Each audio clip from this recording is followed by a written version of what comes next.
नमस्कार, मैं हूं आर के शर्मा और आप देख रहे हैं मेरा गांव मेरी पहचान सरेंधी। जैसा कि आपको दिख रहा है, मैं आज हूं यहां पर राष्ट्रीय विकास संघ का एक कार्यालय है और नाम से ही पता चल रहा है राष्ट्र का विकास। और इस कार्यालय के साथ साथ जो राष्ट्रीय विकास संघ है उसके फाउंडर जो हैं श्री कमलेंद्र तोमर जी, उनके पास हूँ। कमलेंद्र तोमर जी, आपका बहुत बहुत स्वागत है हमारे इस कार्यक्रम में। और आपने हमारे लिए इतना समय निकाला, उसके लिए आपका बहुत ही आभार व्यक्त करते हैं। आज का हमारा जो विषय है, इस समय क्या है, चुनाव का माहौल चल रहा है और इस चुनाव के माहौल पर हम चर्चा करना चाहते हैं। लेकिन उससे पहले हम आपसे जान लेते हैं कि राष्ट्रीय विकास संघ क्या है। देखिए, राष्ट्रीय विकास संघ की हम लोगों ने जो शुरुआत की, वो देश में अभी बहुत सारी कमियां हैं, जिन कमियों को हम सहयोग करके जो है, जैसे कि किसान है, अपने देश का किसान है, अभी इतना जागरूक नहीं है। कुछ महिलाएं हैं, कुछ 20% महिलाएं अपना जो है अधिकार जानती हैं, अपने कार्य करने के लिए बाहर निकल चुकी हैं। कुछ महिलाएं ऐसी हैं जो अभी भी पर्दे और घर में ही दबी हुई हैं। उनके अंदर की जो प्रतिभा है, उस प्रतिभा को न तो कोई समझ पा रहा है और न उनका कोई सहयोग कर रहा है। तो हमारा राष्ट्रीय विकास संघ का उद्देश्य ऐसी महिलाओं को उनकी प्रतिभा को निखारने के लिए, उनके लिए सेमिनार कराना, किसानों के लिए, किसान कृषि से संबंधित उनकी कृषि परामर्शदाता जो होते हैं, उनको लाकर उनके लिए सेमिनार कराना। कुछ शिक्षित बेरोजगार हैं जिनको अभी अपने अधिकारों के बारे में जानकारी नहीं है, सरकारी जितनी भी योजनाएं चल रही हैं उनके बारे में पूरी तरह जानकारी नहीं है, उनको जागरूक करना, उनको अपने अधिकारों के लिए पाने के लिए सक्षम करना, हमारा यही उद्देश्य है। बाकी बहुत सारा हमारा मैनिफेस्टो है। यानी कि हमारा जो समाज है, उस समाज में जो दबे निचले वर्ग के लोग हैं, उसमें क्या होता है कि जो हमारे उच्च वर्ग के लोग हैं वो डोमिनेट करते हैं। यानी कि जो छोटे वर्ग के निचले गरीब लोग हैं या अनपढ़ लोग हैं, उनको ऊपर आने का मौका नहीं मिलता। तो आप मतलब इस तरह से अपने प्रयास करते हैं पूरे। आपकी ये ब्रांचेस पूरे इंडिया में हैं? हमारा कई राज्यों में अभी संगठन जो स्थापित हो चुका है और कुछ राज्यों में हमारा संगठन अभी आगे के लिए बढ़ रहा है। और अभी हमारे संगठन को अधिक समय नहीं हुआ, तकरीबन 1 साल हो पाई है। और हम लोग प्रयास कर रहे हैं कि अच्छे लोग हमारे संगठन से जुड़े। कई सारे रिटायर्ड IPS, IAS, PCS और मजिस्ट्रेट रैंक के लोग हमारे साथ में कार्य कर रहे हैं, जिनकी अनुभव और जिनकी योग्यता के सहारे हम लोग संगठन जो है आगे बढ़ने का कार्य कर रहे हैं। बहुत अच्छा उद्देश्य है आपके इस राष्ट्रीय विकास संघ का और मैं चाहता हूं कि ये बहुत अधिक तरक्की करे और समाज का जो दबा निचला वर्ग है, उस वर्ग को ऊपर उठाने में मदद मिले। बहुत बहुत शुभकामनाएं आपको भी और आपके संघ को भी। अब हम वापस आते हैं अपने मुद्दे पर कि जो चुनाव का माहौल चल रहा है, आपने भी देखा होगा कि सुबह से लेकर के शाम तक आप भी बहुत व्यस्त हैं और पूरा जो गांव है, हमारा जो पेज है मेरा गांव मेरी पहचान सरेंधी, इस पर भी बहुत सारे लोगों के लाइक्स आते हैं और कमेंट्स भी आते हैं। तो उसी के मद्देनज़र हमने आज ये आपका एक इंटरव्यू प्लान किया था कि हमारा जो गांव है उसमें बहुत सारे ऐसे लोग हैं जो वोट डालने के लिए भी नहीं जाते, बहुत सारी समस्याएं उनके सामने, कैंडिडेट भी बहुत सारे हैं। तो ये चुनाव का जो माहौल शुरू होता है, ये शुरू होता है जहाँ से परसीमन का एक सामने जो कलेक्टर हैं, जिला कलेक्टर, वो परसीमन निर्धारित करते हैं। तो ये परसीमन हमारे गांव के लोगों को समझाइए कि ये परसीमन है क्या। देखिए, सबसे पहले तो मैं सभी मतदाताओं को इस पर्व की बहुत बहुत बधाई देना चाहता हूँ। हाँ बिल्कुल, ये चुनाव का एक पर्व है। पर्व है, तो इसके लिए मैं सभी मतदाताओं को बधाई देना चाहता हूँ और सभी से आग्रह भी करना चाहता हूँ कि कोई भी मतदाता अपने वोट से वंचित न रहे। अब बात आती है परसीमन को लेकर के। देखिए, ये परसीमन हर 5 साल पर निर्धारित होता है। हर ग्राम पंचायत की जातीय आधार पर ये परसीमन निर्धारित किया, यानी अलग अलग धर्म के लोग हैं, उनमें जातियां भी अलग अलग हैं। तो जातियों की संख्या कितनी है? संख्या के आधार पर, जहां अधिक संख्या है उसके आधार पर ये परसीमन निर्धारित किया। जैसे हमारा समाज अलग अलग जातियों में बटा हुआ है, तो अब अगर हम कैटेगरी की देखें तो एक जनरल कैटेगरी होती है, एक SC कैटेगरी होती है, OBC कैटेगरी होती है, SBC भी आ गया है राजस्थान में, तो जहाँ पर गुर्जर लोग उसमें आते हैं। लेकिन अपने क्षेत्र की बात करेंगे तो सबसे ज़्यादा डोमिनेट कौन सा वर्ग करता है? यहाँ की अगर लोकल की अगर बात करें, जैसे कि हम लोग अभी जिस गांव में अपने खीरागढ़ ब्लॉक में, अपना ब्लॉक में जगनेर ब्लॉक है, ब्लॉक और सरेली गांव में जहाँ सरहदी गांव में जो सामान्य कैटेगरी है वो अधिक है, इसलिए सरकार ने उनको दोबारा मौका दिया, शायद मेरा मानना ये है। इस बार थोड़ी सी समस्या ये हो गई कि कुछ कैंडिडेट्स जनरल कैटेगरी के थे, वो बहुत पहले से ही मैदान में थे, प्रचार कर रहे थे, लेकिन एकदम बाद में कुछ ऐसा नज़र आया कि शायद जनरल की जो सीट है वो जा रही है सरहदी से, तो उनकी जो मेहनत थी क्या वो मेहनत बेकार चली गई? क्योंकि फिर से उनको लग रहा था कि ओबीसी की सीट आ गई है, ओबीसी के कैंडिडेट्स मैदान में आ गए थे, तो उनकी मेहनत क्या बेकार चली गई? उनको तो ऐसा ही लग रहा होगा उस समय।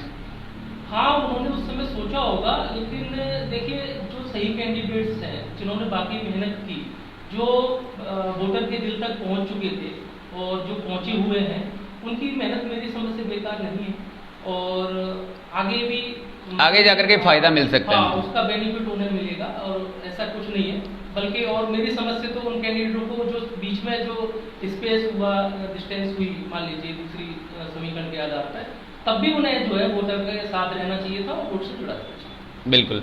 तो देखिए जैसा आपने बताया कि चुनाव का पर्व है पंचायत का, पंचायत में जो वोटर्स हैं, जैसे मैं अपने वोटर्स की बात करूं तो लगभग 8,000 2015 में थे और अब 5 साल बाद अगर देखें तो लगभग 8,500 से ऊपर हो गए होंगे, क्योंकि 5 साल में वोटर्स भी बढ़ते हैं। तो पंचायत में रहने वाले लोग जो हैं प्रधान से क्या क्या उम्मीदें रखते हैं? कौन कौन सी योजनाएं ऐसी होती हैं जिससे एक प्रधान जो होता है अपनी पंचायत में विकास के कार्यों को करवाता है? तो ये विकास जो है वो क्या है? देखिए, प्रधान को का जो पद जो सरकारों ने निर्धारित किया लोकतंत्र के समय पे, वो उन्होंने इसलिए किया कि गांव के जितने भी लोग हैं वो सीधे जुड़ के प्रधान से अपने क्षेत्र की सफाई, नाली खरंजे, पानी, पेयजल और बिजली की व्यवस्थाएं, और भी अन्य स्वास्थ्य संबंधी व्यवस्थाएं हैं और काफी सारे कुछ छोटे मोटे विवाद भी होते हैं जो एक मुखिया के नाते, प्रधान एक मुखिया का कार्य करता है, जो से पहले जो राजतंत्र में मुखिया हुआ करते थे, उसी तरीके से ये लोकतंत्र में चुने हुए मुखिया कहलाते हैं, जो कि आप अपने हृदय से, अपने मत से चुनते हैं और वो आपके ही जो समस्याओं को लेकर के कार्य करते हैं और करना भी चाहिए। बिल्कुल। हर प्रधान का जो भी एक प्रधान चुना जाता है, लोग उसे चुनते हैं तो उससे कुछ उम्मीदें और आशाएं उनको इसी की होती हैं कि वो विकास के कार्यों में आगे अगर गया। मतदाता के विश्वास पे खरा उतरना प्रधान की मूल जिम्मेदारी है और उससे उसे जो है कहीं भी भागना नहीं चाहिए और कभी उससे दूर नहीं होना। बिल्कुल।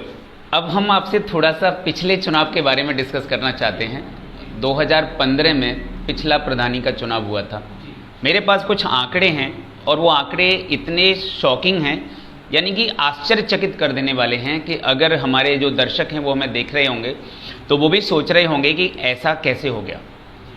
यानी कि हमारी जो पंचायत है, ग्राम पंचायत प्रधान के पूरी सरैंधी पंचायत में कुछ गांव आते हैं, जैसे लाले का नगला आता है, पाडर की नगला आता है और नगला हंसराज आता है और अपना सरैंधी गांव है।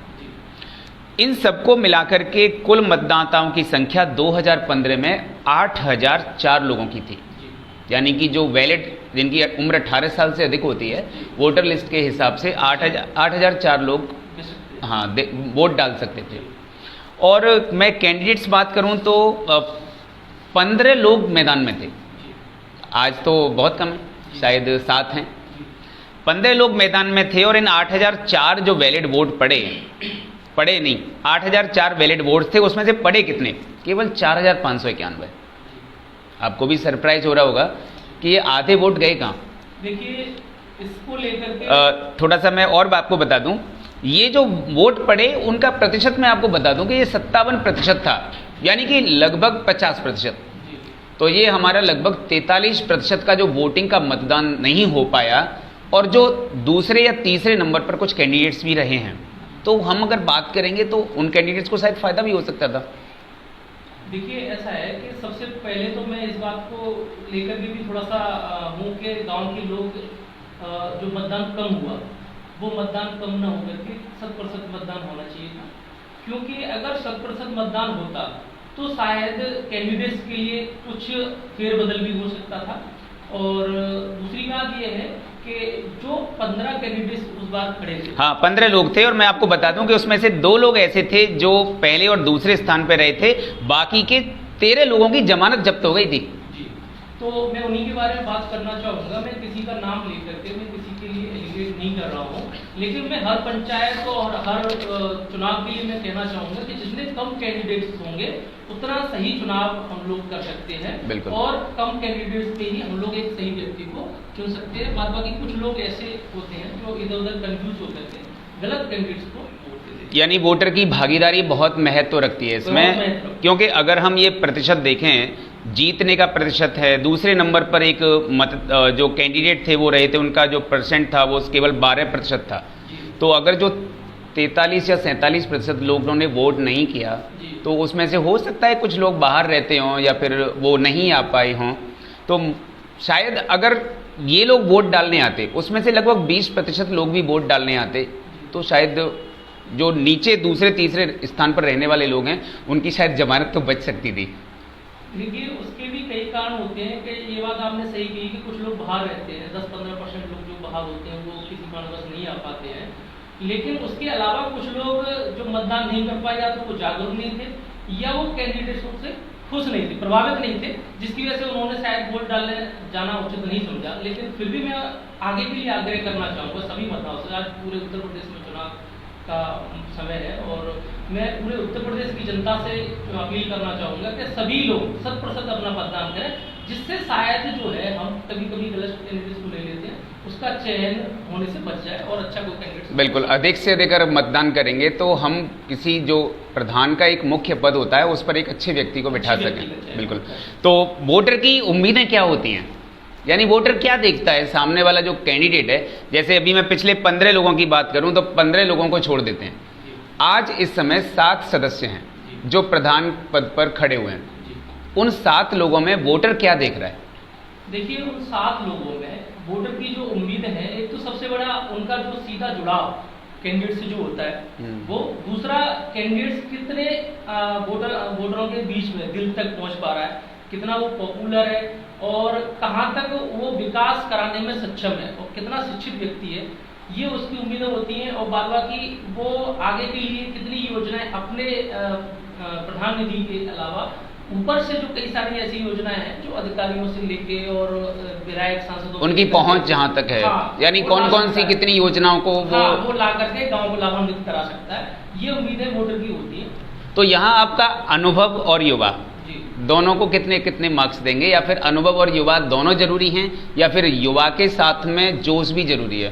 देखिए युवा जोश तो इसलिए आवश्यकता है कि अगर युवा जोश नहीं होगा तो कुछ वोटर ऐसे होते हैं जिनका मन होता है और वो वोट देने के लिए अपने मतदान केंद्र तक नहीं पहुंच पाते। तो ऐसे में हमारे युवा जो है बहुत भागीदारी निभाते हैं और मैं उनका आभार भी व्यक्त करूंगा और उनसे आग्रह भी करूंगा कि अब आगे होने वाले 15 तारीख के चुनाव में सबसे ज्यादा युवा अपनी भागीदारी निभाएं, अपने घर परिवार पड़ोस और गांव के जो भी लोग जो असहाय हैं, जो अपने मतदान केंद्र तक नहीं जा पाते हैं, उनको लेकर के आप लोग जाएं।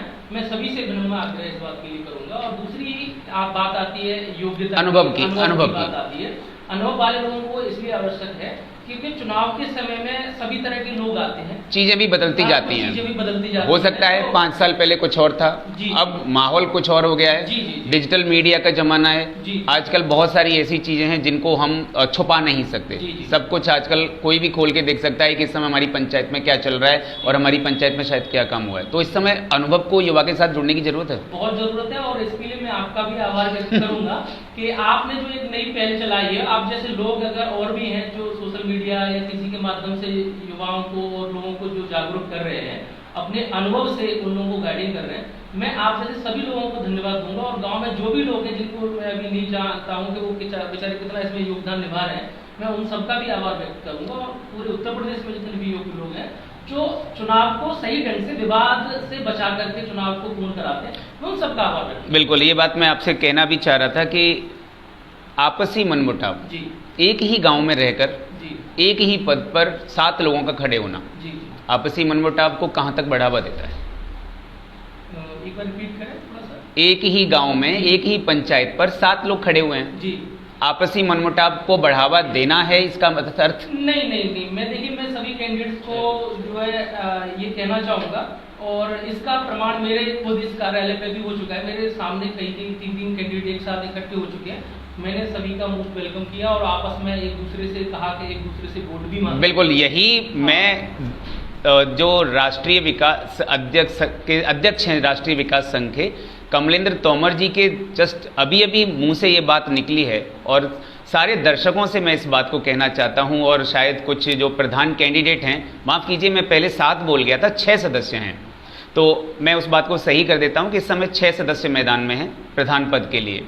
तो उनको मैं इस बात को बता दूं कि देखिए एक ही गांव में रहना है और आपसी मनमुटाव जैसा कि अभी अध्यक्ष साहब ने कहा कि बिल्कुल नहीं होना चाहिए, एक दूसरे से मिल करके आपसी अनुभव से, देखिए जीतेगा तो एक ही, 2 पहलवान लड़ते हैं तो एक जीतता है एक हारता है, आपसी मनमुटाव शायद नहीं रखना चाहिए।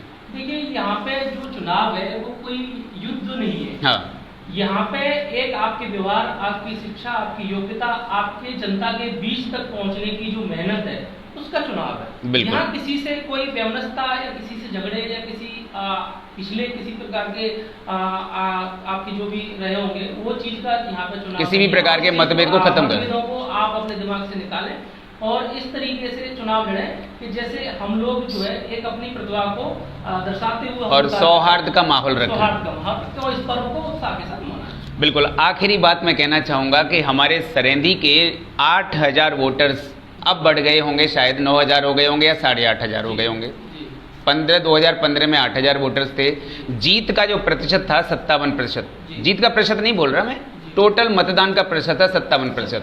तो हमारे सरेंदी के मतदाताओं को आप एक बार मोटिवेट कर दीजिए कि ये जो मतदान का प्रतिशत है ना, ये बढ़ना चाहिए, ये कम से कम 70 तक पहुंचना चाहिए। देखिए मैं सभी से हाथ जोड़ करके निवेदन करना चाहता हूँ कि मेरे गांव और मेरे उत्तर प्रदेश में जितने भी मतदाता हैं अपने मतदान की पूर्णतः जो प्रतिशत है उसको बढ़ाएं।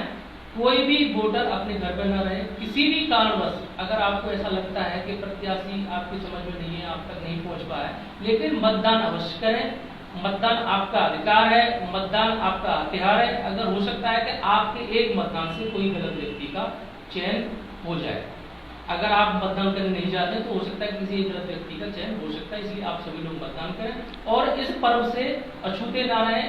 ये भी एक, जैसे कि कल देख रहे हैं, कल का समय अमावस्या का समय है, बिल्कुल, और कल जो है हरिद्वार में कुंभ का है और कुंभ की तरह ही मैं शायद इस पर्व को मानता हूँ कि जो गंगा स्नान करते हैं, क्योंकि सबसे बड़ा एक राज्य है हमारा जनसंख्या की दृष्टि से जो उत्तर प्रदेश है, और ये जो चुनाव है, लोग इतना विधायक का चुनाव होता है, सांसद का चुनाव होता है, उसमें इतना मतदान का प्रतिशत करते हैं, तो इसमें क्या प्रॉब्लम है? ये तो आपके गांव के खुद के नेता को चुन रहे हैं आप। जी जी जी, तो मैं सभी से आग्रह करना चाहूंगा कि आप अधिकतम मतदान करके अपने और राज्यों को ये दर्शा दें कि हम लोग जो है जागरूक हैं, हम लोग 100% मतदान करते हैं, जिससे ये संदेश और राज्यों में भी जाए और हम लोगों को इस चीज का पूरी तरह श्रेय मिले।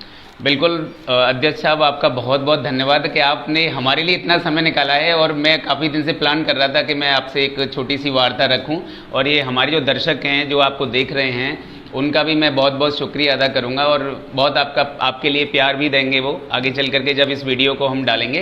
तो मेरा गांव मेरी पहचान सरेंदी पर आज आपने देखा कि जो राष्ट्रीय विकास संघ के अध्यक्ष हैं श्री कमलेंद्र तोमर जी हमारे साथ थे। उन्होंने हमारे साथ चर्चा की चुनाव के लिए, और ये जो चुनाव है इसको आपसी मतभेदों को भुला करके मतभेद बिल्कुल ख़त्म कर देने चाहिए, क्योंकि चुनो वही जो हो सही, फैसला आपके हाथ में है कि किसको प्रधान बनाना है। मैं पुनः आपको फिर इस बात के लिए जो है धन्यवाद कहूँगा कि आपने इस अभियान को छेड़ा, और सभी और भी लोगों को मैं आग्रह करना चाहूँगा कि अधिकतर लोगों को जागरूक करें और पूर्णतः मतदान करें।